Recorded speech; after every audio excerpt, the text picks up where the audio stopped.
አገራችን ኢትዮጵያ ከምትታወቅበት የድህነት ታሪክ ተላቃ አስገራሚ ኢኮኖሚያዊ እድገት እያሳየች ነው። ዛሬ የማይደፈሩ የሚመስሉ በርካታ ኢኮኖሚያዊ፣ ማህበራዊና ፖለቲካዊ ፋይዳ ያላቸውን ታላላቅ ፕሮጀክቶችን በራሷ የመፈጸም አቅም ተግባራዊ በማድረግ ዓለምን በማስደመም ላይ ትገኛለች አገራችን ኢትዮጵያ። ከነዚህ ታላላቅ ፕሮጀክቶች ውስጥ በቅርቡ የተመረቀው የአይቻልንም መንፈስ የሰበረ እና የኢትዮጵያ ኩራት የሆነው ታላቁ የኢትዮጵያ ህዳሴ ግድብ አንዱ ነው። የፌዴራል ተወካዮች ምክር ቤት ከፍተኛ አመራሮች፣ የምክር ቤቱ አማካሪ ኮሚቴ አባላት፣ የቋሚ ኮሚቴዎች አመራሮችና አባላት እንዲሁም የጽህፈት ቤቱ ኃላፊዎችም በዚሁ የሀገሪቱ ታላቅ ክስተት በሆነው በታላቁ የህዳሴ ግድብ ተገኝተው ጎብኝተዋል። ውድ የኢቢሲ ፓርላማ ቴሌቪዥን ተመልካቾቻችን ጉብኝቱን በተመለከተ ከፌዴራል ተወካዮች ምክር ቤት ምክትል አፈ ጉባኤ ወይዘሮ ሎሚ በዶ ጋር አጭር ቆይታ አድርገናል። አብራችሁን ቆዩ።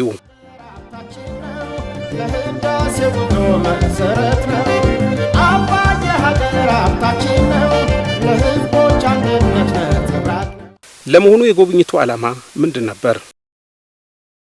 ምንድነው ዓላማው? ማለት በሚዲያ ስንከታተል የቆየነው ነገር አለ።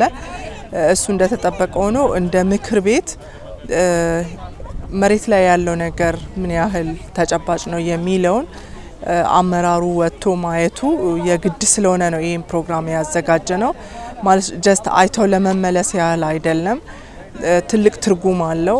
ይሄ የህዳሴ ግድብ እንግዲህ ክቡር የሀገራችን ጠቅላይ ሚኒስትራችን እንዳሉትም ትልቅ ትርጉም አለው። የላብ ጠብታ ነው፣ የደም ጠብታ ነው፣ የእንባ ጠብታ ነው፣ የውሃ ጠብታ ነው። ብዙ መስዋዕትነት ተከፍሎበት ነው ወደ ኃይል የተቀየረው። ትርጉሙ ትልቅ ነው። ስለዚህ ይሄንን ትልቅ ትርጉም ታላቅ ትርጉም ያለውን ጉዳይ በሚዲያ በመናየው ከሶስተኛ ወገን በሰማነው ብቻ ሰምቶ መቀመጥ ሳይሆን መተን በአካል አይተን ሀገራችን ምን አይነት ድንቅ ሀብት አላት፣ ምን አይነት ድንቅ አቅም አላት፣ ህዝብ ከተባበረ ምን መስራት ይቻላል፣ ትክክለኛ መሪ ካለ አንዱ የጀመረው ላይ ሌላው እየጨመረ ከሄደ ምን አይነት ውጤት ማስመዝገብ ይቻላል የሚለውን በትክክል ለማየትና ሁሌም ክቡር ጠቅላይ ሚኒስትራችን እንደሚሉት ያለፈውን ትልቅ ጅማሮ እንደ ወረት ተጠቅመን አሁን ያለው ትውልድ ደግሞ ላዩ ላይ እየጨመረ ያሳደገ ታላቅ ነገርን ለመስራት ታቅዶ ፈጣሪም ረድቶን ብዙም ዋጋ ተከፍሎበት የተሳካ ነገር ነው። የታላቁ የኢትዮጵያ ህዳሴ ግድብ ከኤሌክትሪክ ኃይል ማመንጫነቱ ባሻገር በርካታ ተጓዳኝ ኢኮኖሚያዊ፣ ማህበራዊና አካባቢያዊ ጠቀሜታዎች እንዳሉትም ይገለጻል። በዛሬው ዕለት እንግዲህ ስናይ በጣም የሚገርም ነገር ነው ያየነው።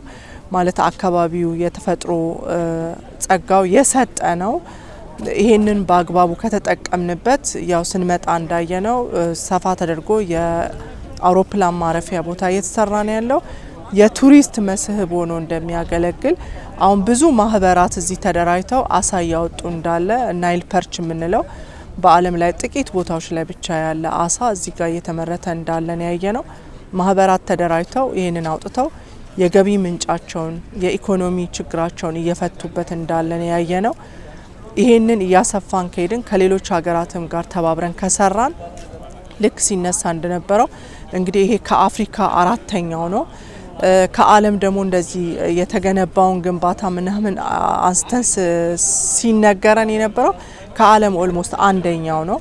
ስለዚህ ይሄንን ሀብታችንን ጸጋችንን በደንብ መጨመር ያለበትን መታረም ያለበትን ጉዳይ እያረምን አስተዳደሩ ላይ ማኔጅመንቱ ላይ ያለውን ጉዳይ እየፈተሽን ከሄድን ኢኮኖሚያዊ ትርጉሙ፣ ፖለቲካዊ ትርጉሙ፣ ማህበራዊ ትርጉሙ በጣም የላቀ ነው።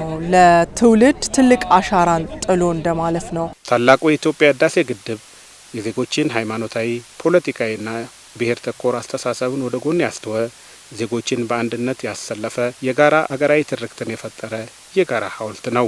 የሁሉ የመላው የህብረተሰባችን ህዝባችን ሐውልት ነው ብለን መውሰድ እንችላለን። ብዙ ደም ፈሶበታል፣ ህይወት መስዋዕትነት ተከፍሎበታል። ቀድም እንዳነሳሁት እንባ ፈሶበታል። የውሃ ጠብታዎች ተሰባስበው በፊት ሌሎች ሀገራትን ብቻ ሲጠቅም የነበረው አሁን ሀገራችንን ተጠቃሚ እንዲያደርግ የተደረገው ትልቅ ነገር ነው። በሀገራችን ህገ መንግስት ላይ በተቀመጠው መሰረት የሀገሪቱ ትልቁ የስልጣን አካል የሆነው የኢፌዴሪ ተወካዮች ምክር ቤትም በተሰጠው ስልጣንና ተግባር መሰረት እነዚህን መሰል ታላላቅ ፕሮጀክቶች እንዲሳኩ የበኩሉን ጥረት ሲያደርግ ቆይቷል። በቀጣይስ ምን ይሰራል ስንል የመጨረሻውን ጥያቄ ለምክትል አፈ ጉባኤው ወይዘሮ ሎሚ በዶ በማቅረብ ፕሮግራማችንን እንቋጫለን። መልካም ጊዜ። እንደ ምክር ቤት ያለን ፖሊሲ፣ ያለን ስትራቴጂ፣ ያለን ህግ ከዚህ ጋር ተያይዞ ተጠቃሚነታችንን የበለጠ ከማጎልበት አንጻር ምን እንድምታ አለው መፈተሽ ያለበት መታየት ያለበት ደግሞ ጉዳይ ካለ እሱን እየፈተሽን እያየን በፖሊሲ መደገፍ ያለበትን በስትራቴጂ መዳሰስ ያለበትን በህጎች አዋጆች ሊሆኑ ይችላሉ፣ ሌሎች ደንቦች እነዚህን ደግሞ በሚመለከት ዓለም አቀፍ ስምምነቶች ዓለም አቀፍ ውሎች አለን እንደ ኢትዮጵያ ከሱ ጋር በተጣጣመ መንገድ የማንንም መብት ሳንገፋ የማንንም ንብረት ሳንፈልግ የራሳችንን ተፈጥሮ የቸረችንን ተፈጥሮ የለገሰችንን ተጠቅመን እንዴት አድርገን ኦልሞስት ከ80% በላይ የሚሆነው የሀገራችን ህዝብ ዛሬም በጨለማ ውስጥ ነው የሚኖረው። ያለ መብራት ነው። መብራት በቀን አንዴ ማግኘት ያልቻሉ አካባቢዎች አሉ። ያገኙትም ቢሆን በቂ ኃይል አልነበራቸውም። ትልቁ አላማችን ሌላውን የመግፋት ሳይሆን በተፈጥሮ ያገኘነውን ጸጋ ተጠቅመን ሰብአዊ መብቶች የሚከበሩበት የሰው ልጅ ልክ እንደ ሌላኛው አካባቢ በቂ የሆነ ምቹ የሆነ የመኖሪያ አካባቢ መብራት፣ ውሃ፣ የተለያዩ ችግሮችን ፈተን ኑሮን የተሳለጠ የተሳካ ለማድረግ ነው። ስለዚህ በዛ ሂደት ውስጥ ያለውን ችግር ፈተን እናቶች በሚሊዮን የሚቆጠሩ ተማሪዎች ናቸው እንደ ሀገር ያለን በብዙ ሺህ የሚቆጠሩ ትምህርት ቤቶች ናቸው ያሉን ሆስፒታሎች ናቸው ያሉን እዛ አካባቢ ላይ ያለውን የመብራት እጥረት የኃይል እጥረት ችግርም ለመቅረፍ ትልቅ ትርጉም አለውና ያየነው በጣም ትልቅ ጉዳይ ትልቅ ቁም ነገር ይሄንን እያየን እያሳደግን በምክር ቤት ደረጃ ማገዝ ባለብን ልክ ማወቅ ባለብን ልክ አውቀን በፓርላማ ዲፕሎማሲ ስራ ውስጥ ሀገርን ከማስተዋወቅ አንጻር የሀገርን ገጽታ ከመገንባት አንጻር መስራት ያለበትን እውቀትን ቤዝድ ባደረገ ኖሌጅ ቤዝድ የሆነ ኢንፎርሜሽን ተጨባጭ የሆነ መረጃን ማስረጃን ማዕከል ያደረገ ክትትልና ቁጥጥር ህግ የማውጣት የፓርላማ ዲፕሎማሲ የውክልና ስራ እንዲሁም የህዝብ ተሳትፎ ስራ ላይ እንድንሰራ ስለሚያስችለን ያንን ማዕከል አድርገን ነው እዚህ የተገኘ ነው። እጅግ አድርጌ አመሰግናለሁ።